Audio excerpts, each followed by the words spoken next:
Hey everybody, it's Casey. It's been a couple of weeks since I've been on here. I hope everybody's doing good. I've been really enjoying my summer, spending a lot more time with the kids and getting prepped for the new school year. I'm excited to get started on I guess this will be my 7th year teaching as a mom, homeschooling. But I've also been doing my own school because I'm getting recertified for training again.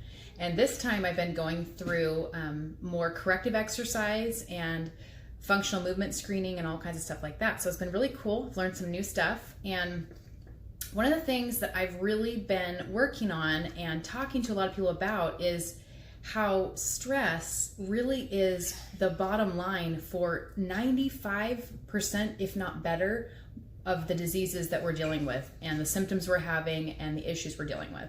So realizing how big stress is and that part that it plays in our life made me realize that this is something we need to discuss, because I know I've talked about stress before, but if you can identify the fact that your mind and the way that you're processing information and the daily stresses of life is what's making you sick, then we can start working towards reversing that. So today's talk is all about mindfulness. And I started the cover with mindful versus mindfulness. And I think far too many of us have mindfulness, where we literally have our mind so crammed with information and distractions and stressors and anxieties and all these things that are constantly just pulling us in so many directions that it feels like you can hardly catch your breath. You can't have just one thought at a time. It's just overwhelming. And part of that is the amount of media that we're exposed to on a daily basis. And just the changing of technology and how we always have some form of screen almost at our fingertips at all times. Those constant messages and signals being sent to our brain are causing stress that we don't even realize is happening. So I wanted to lay out for you guys some actual principles that you can write down and start working towards to go, this is what I've done, and I'm going to replace it with this to fix the problem. So step number 1 is identify your mind health. Are you somebody that stresses? I think probably every person watching this can agree you have stress in your life. We all do. But how are you processing it? And recognizing the fact that just like with diet, what we put in our body, we then see an outcome from, because what goes in must come out. If we're putting junk and negative thoughts and dark thoughts and stressful things and things that are considered entertainment but that are really not positive in our mind on a daily basis, that's the appetite that your brain has, and that's what it runs on. So what you're putting in, you're seeing come out in results of your anxiety, your stress, your anger. All these things are a result of the junk that you're putting in your head. So just identifying where your mind health is important. That's step 1. Step 2, choose to actively live in the present. This is something that I have struggled with because I have in the past really prided myself on the fact that I'm a multitasker and I can get a lot of stuff done and be listening to a conversation here while doing something here. And even though at times that can be very useful, it's really detrimental to our health, especially our mind health. So being actively present really means that if I'm in a room with any other human, I'm engaging them. I'm not engaging my phone. I'm not engaging the television. I'm just engaging the conversation we're having, or maybe just the silence that we're having. But being present really means like you're fully sensing with all of your senses the environment that you're in. You're listening. And that's something we can really work on, you guys. Every person can work on being a better listener, because we all love to share our opinion and talk about what's important to us and what's going on in our life. But learning to become a really good listener will really strengthen your relationships and make you a better person overall, because it humbles you when you listen versus just always talking. Talking is just prideful. We're just full of, I have all this knowledge, let me impart to you. And it's kind of ironic I'm saying this as I'm trying to help and teach you. But bottom line is, I really do this because I care about everybody, and I'm trying to to help people, learn new ways of approaching things so we can all be healthier and live a better life. So be actively present wherever you are. So with your children, with your coworkers, with your spouse, whomever you're around, be actively present in that moment. You'll enjoy it so much more. Number 3, quit multitasking. Again, it's really just in the vein of what we just talked about. Try to focus on the one thing you're doing. And guess what? If you guys are only focusing on one thing, it's pretty darn easy to do it well because you're fully engaged with that. And it's easy for our mind to race. Like if I'm sitting down and I'm writing a program, let's say for exercise for a person, I can be really focused on what I'm doing. But then if somebody knocks on my door at the office, it's a distraction. And I can pull away for a moment and engage with them, but then I need to go back and be fully present in that one thing I'm doing.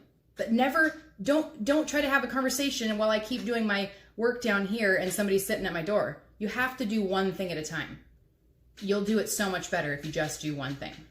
Seems simple, but it's not always easy. Number 4, use a journal or a planner to be able to write down thoughts you're having, maybe express just, feelings you're going through, but use it as a way to instead of thinking well, I got a really good memory, so I'm going to remember that I need to go drop this off after work, or I need to call that person, or I need to write it down. If you just write it down, then it's going to be collected in a place, whether it's in your notes on your phone or in an actual journal, and then you can go, okay, this is what I need to do. But if you really woke up and you lived every day, hour by hour, how much different would your day be? Versus I'm already so many people on Sunday can't even enjoy their Sunday because they're already in Monday. They're completely in Monday and they're overwhelmed by work. And it's you're not even there. Why are you doing that? Tomorrow will come. You deal with it when it comes. Take it day by day. Just like we do for fasting. When you're fasting, it's minute by minute, hour by hour, day by day. You set a plan. You might have the intentions that you want to go for a 72 and you might only make it 24 hours because of whatever comes up in life. But it's good to have a plan, but you got to not let yourself be so focused on the future plan that you miss out on the present that you're in right now, and you're just wasting it, and then you forget what you even had going on because you're already in tomorrow. Okay? Number 5, filter your thoughts through this lens. Now, this is a Bible verse, and it is very, very helpful because it's one of those things that even if you went to a psychiatrist, they couldn't argue that it was a great idea. So this is the filter you use. You ask these questions. Is this thought I'm having, is it true? Is it honorable? Is it just? Is it pure? Or is it excellent? Now, sometimes our thoughts might be very true of a situation that's happening, but for us just to think about it and dwell on it and let it eat away at us when there's nothing we can actively do to change that situation is not any good. So you throw the thought completely away and you go, okay, my thought might be true, but it's not honorable, or it's not just, it's not pure, it's not excellent. I'm just going to throw that out. Once you throw the thought out though, then your mind's oh no, what do I do? So you have to replace it then. So this is step number 6. You're going to replace that thought with a positive I statement. So a lot of times when I meet with people for a consult, I'll talk, tell me a little bit about yourself. And it's interesting the feedback I get. Sometimes it's, the first thing they tell me is, I'm a mom, or I'm a teacher, or and they identify with their career. And that's normal. But a lot of times people will tell me statements like, I have cancer, I have diabetes, I have, and they name this illness, symptom, issue, and it's kind of what they identify their whole being with. And the reality is, it's really unhealthy for us to just line ourselves with only our career or only our illness. You really need to think about yourself in a different way. And we really need to have positive self-talk. I am breathing. I can walk. I have there, even if you might have, let's say you have 15 awful health things, I guarantee you have more not bad health things going on. And I guarantee no matter what's going on in your life, there's at least something positive that you can say about yourself. I am loved. I am worthwhile. I'm a child of God. There's so many things you can say that are self-talk that's positive that will really reinforce that in your brain. Whereas they've seen that when somebody has negative self-talk, I'm ugly, I'm weak, I'm incapable, I can't, when we say those kinds of statements, it actually solidifies it. And that negative pathway is created in our brain. And the more that we go down that road, it becomes a habit to where we just start going to those negative thoughts immediately without even realizing that we are super pessimistic. Maybe ask your friends, maybe ask your spouse, maybe ask your kids. Am I an optimistic person or am I pessimistic? Do I have like the glass half full or half empty? And be ready for the criticism, because sometimes we have to, face that hard reality that, yeah, I really have been living in this very pessimistic mind state. In fact, I did for so long, because I had this thought that if I really viewed the world in kind of like a worst case scenario, then whatever happens will be better than what I was expecting. And the reality is, it was detrimental to my health. It caused massive stress. I was constantly just anxious all the time and feeling like I had no control. So it's not a good way to go. So the last principle number 7, is the principle of sowing and reaping. And we know that, studies have actually shown that when you sow a positive thought, like I said, it reinforces a positive connection. When you sow a negative thought, it reinforces a negative connection. So what you sow in your mind, you will reap in your mind, and you will reap in your health. Because we have a major connection between our mind and our gut. In fact, they say that 80% of our immune system lies in the gut, but it directly talks to our brain. And so this is kind of like our gut brain and then our brain. If our gut is out of order, we're going to have constant anxious thoughts, constant depression, constant issues.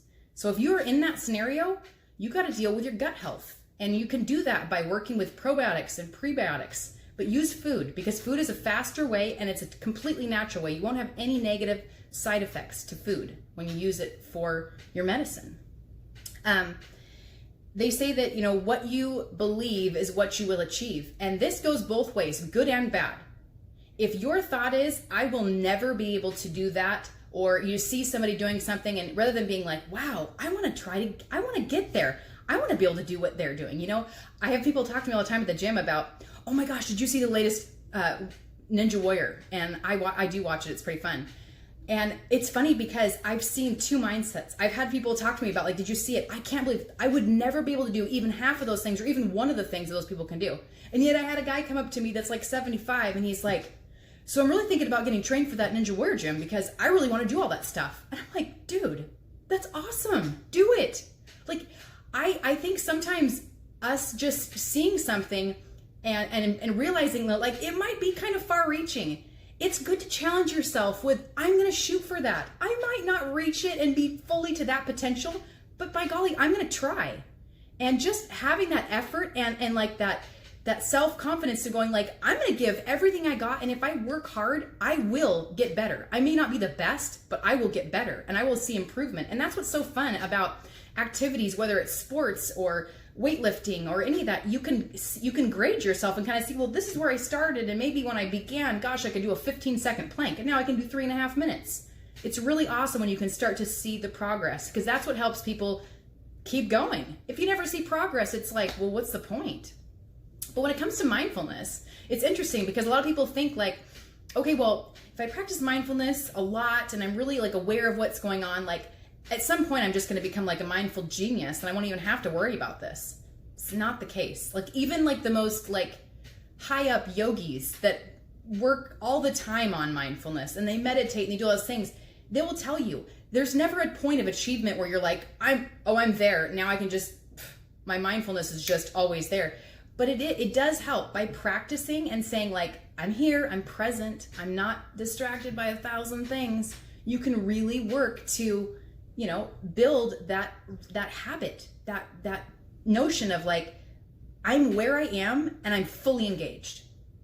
And so if we're doing everything in life, whether it be an exercise, a conversation, a work thing, whatever it is that we're doing, if we do it with mindfulness, it means that we have purpose and we know why we're doing it and we have a reason behind why we're doing it. We're not just doing it because it's here, because we have to. Do it with purpose and it will change the way that you view everything. And I want to leave you with this quote because it's a good one. When gratitude becomes your default setting, your life will change. So, if you've been in a negative mind space, work towards gratitude. Use those filters to check and go, is this, all those things. And you will see changes in your life. I hope that was helpful. If you guys want to be a part of my Fasting with Friends group, you can find me on Facebook. If you haven't already subscribed to this channel, please do so, and I can keep you up to date on all the new health stuff I'm learning. And I'm happy to answer your questions. If you have any, put them in the comments. Have an excellent evening.